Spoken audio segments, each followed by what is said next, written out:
Urdu talk کے سامعین کو یاسمین شمشاد کا آداب۔ آغا سورش کاشمیری مرحوم نے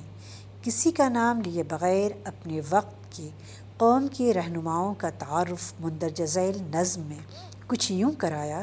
جو آج کے رہنماؤں کے بارے میں بھی نہایت موزوں ہے، پر سنیں اور لطف اندوز ہو۔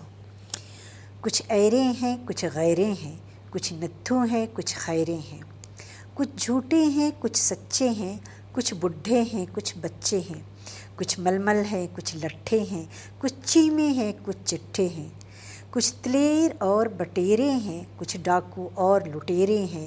کچھ روٹی توڑ مچھندر ہیں، کچھ دارا، کچھ اسکندر ہیں، کچھ اپنی بات کے پکے ہیں، کچھ جیب تراش اچکے ہیں، کچھ ان میں حرفاً مولا ہیں، کچھ رولا ہیں، کچھ غولا ہیں، کچھ تاک دھنادھن تاکے ہیں، کچھ الٹے سیدھے خاکے ہیں، کچھ ان میں رنگ رنگیلے ہیں، کچھ خاصے چھیل چھبیلے ہیں، کچھ چورا چوری کرتے ہیں، کچھ سینہ زوری کرتے ہیں، ہر چند بڑے ہوشیار ہیں یہ، شہزور ہیں یہ، سردار ہیں یہ، اب قوم کے خاطر مرتے ہیں، اسلام کا بھی دم بھرتے ہیں۔